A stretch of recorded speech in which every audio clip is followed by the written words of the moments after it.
Students, welcome to Unit 4 for our course. This week, our topic area of interest is global leadership teams. We'll be focusing on looking at building teams, the development, maintenance, and relationship aspect of teams in a global perspective. Here's a copy of our activity summary from Canvas. I just wanted to point out some due dates and things we have going on this week. We do have a few discussions related to leading global teams as well as managing conflict. So make sure you're posting both of those by Wednesday this week. Make sure you go through all the required information for those discussions. Also remember in your replies, I am looking for you to utilize references and sources. We should be having a substantive conversation with each other, and in order to do that academically, you'll need to support some of your assertions or main arguments with citations and references. So they're needed in all aspects of the discussion, not just our initial post. Also, do know that I am looking for evidence that you've read, reflected, responded, and engaged. This is with your peers' initial post as well as in your initial post. I want to see that evidence of reflection, response, and engagement with the course content and one another. So don't forget your initial posts are due on Wednesday with replies, due on Sunday. We have 2 written assignments due this week. Our journal, which is becoming pretty standard in some of our areas, where we are writing and looking at managing remote team technologies. The other one is an updated mock resume for some jobs that we have posted. I'm going to go through both of those pretty extensively. So in this journal this week, we are looking to research some virtual meeting software. So I want you to do a deep dive into platforms like Zoom and WebEx and Teams and Google Hangouts and different things like that, where we can host and commune with one another in a virtual platform. So if you're any type of virtual meeting software, you'll need to have about 3 or 4, and you're just going to do a comparison and reflection on them. Talk about how this could help or not help leading global teams. Talk about their limitations, their benefits, etc. Now, I will say that these journals do not require a lot of length. However, to be fully addressing the prompt, usually most students will go beyond the 2 to 3 paragraph requirement. It's also to make sure that you are using APA format. While a cover page is not required, it is a good idea to still use headers as appropriate, as well as your in-text citations and reference page, so I can see where you're getting your information. Once you've completed, remember that's due on Sunday, and once you've completed that journal assignment, we're going to be moving into our assignment, which is the mock resume. You'll need to create a mock resume for yourself, looking at some of the choices provided for you in Canvas. So in this assignment instructions, we have listed a few choices of global leadership type jobs that you could apply for. Now, this is all in a mock setting. We're not actually applying for these jobs, but you're developing your resume to fit one of those choices. So you will actually use your professional skills, experience, etc. to pick one of the choices to apply for and to then submit that in Canvas. The first job is a summer analyst internship through GE Capital, and the second one is a black belt service operation excellence leader, also important and used through GE Healthcare. And then the third job is an HR specialist for GE Renewable Energies. So you'll be able to look at some of those essential and desired job descriptions and create and update your resume as if you were applying to one of those jobs. So make sure your resume aligns with the format needed for the particular job that you are interacting with, and submit that no later than Sunday. Additionally, I want to go over some content that's important for the course this week. We are looking to develop and understand global teams and how we create and maintain relationships among them. So some foundational concepts for global teams: utilize and understand that managing a global team requires strong leadership and communication skills to foster collaboration across different time zones, languages, and cultural expectations in those people groups. So leaders must develop an acute social and cultural awareness to bridge gaps and unify their teams.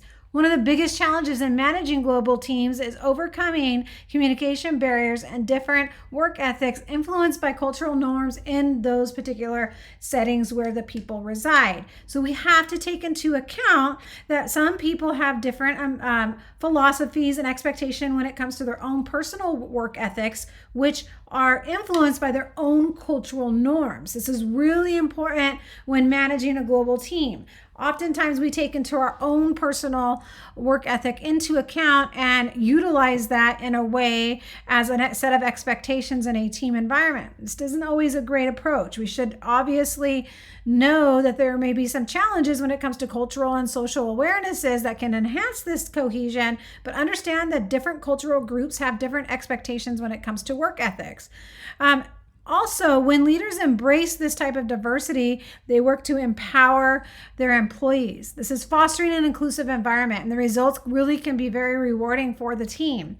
One study by Lane in 2004 showed and highlighted the importance of emotional and cultural intelligence in leading global teams.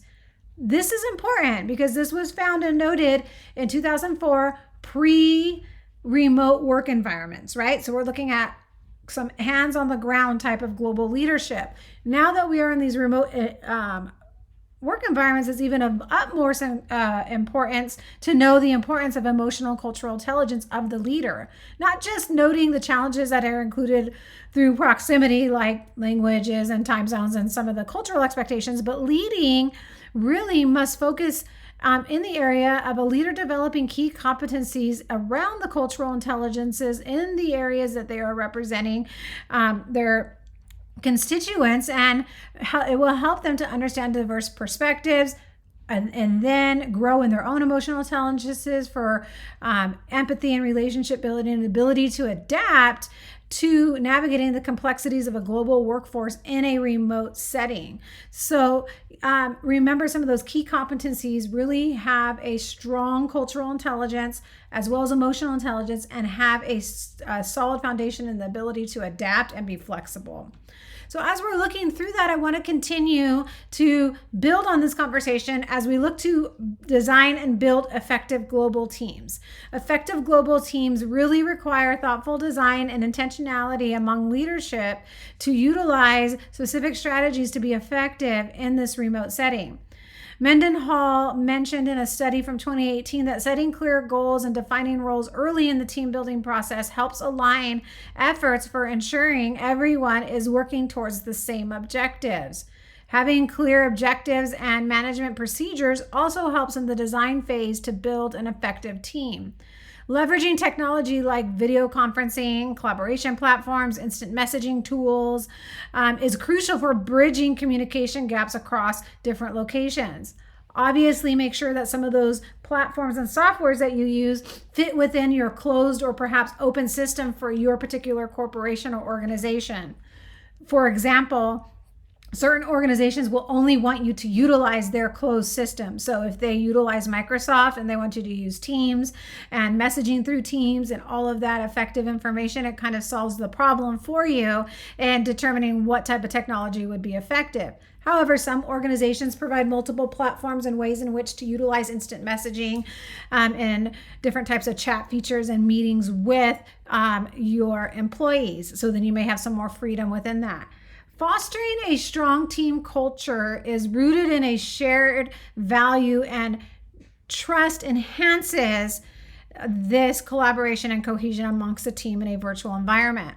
So encouraging inclusivity, that diverse perspectives are considered, understanding the cultural norms and expectations of the groups of people that you're working with on a global scale is important, and leading to more creative solutions and higher team engagement. Flexibility is key. Accommodating cultural nuances and adjusting to different time zones obviously allows for smoother operations and stronger relationships within your team, but really working to create that team culture with one another without that face-to-face interaction in a live setting like in person is important. We can do a certain amount of that online, but we have to really work a little harder to do that in a remote setting.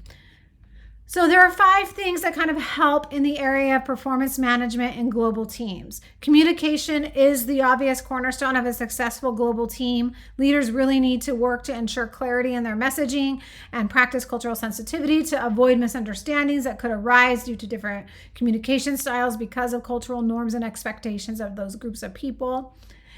Gavin found in a 2019 study that multiple communication channels such as email for formal updates, video calls for personal interactions, as well as instant chatting can help ensure that everyone stays connected and informed. Providing regular feedback is essential for maintaining performance standards. Having active performance reviews also helps in a virtual setting when we're not seeing each other every day in person, where we can casually chat about things. It's hard sometimes for remote employees to gauge where they stand with the organization. So helping them stay engaged with the organization and also understanding where they're meeting their performance standards, it helps if you do that on a more frequent basis. So some jobs that require a physical presence sometimes will evaluate you employees on an annual or semi-annual platform. In a remote setting, we need to increase that frequency. So maybe we have formal evaluations every quarter, or we still have formal evaluations semi-annually, but we have monthly one-on-one updates where we're meeting in a video conferencing setting to chat with the employee. This kind of takes the place of the things that we would do if we were all in the same office and an employee stopped by your office to talk to you about something. Providing those types of things are really, really important from that. All feedback should be constructive, appropriate for the type of review or performance management aspect that is happening, as well as aligned with organizational goals. So encouraging open dialogue creates that psychologically safe environment where team members feel comfortable sharing their ideas and concerns. So if your organization has an instant messaging system embedded in there, I know some Cisco WebEx platforms have Jabber where you can chat back and forth instantly with employees. Teams has an embedded instant messaging system. Encourage them to use that to contact you during the day for one-off little points of clarity or to reach out to them in an interpersonal level. That helps take the formality of the communication that we often see in email out of the circumstance and lessens that formal nature of all the communication they receive from you in that formal setting. These personalized acknowledgments and small gestures or public recognitions in a group chat help reinforce a culture of appreciation and excellence when managing teams in not just a global environment, but a remote environment, which we're exploring today or this week. And so just as a reminder, as we're going through some of the content this week, you have 2 discussions due on Wednesday, replies are due on Sunday, and then you have 2 written assignments, your journal and updated resume due on Sunday as well. If you need anything from me, let me know. I look forward to interacting with you, and I pray you have a blessed week.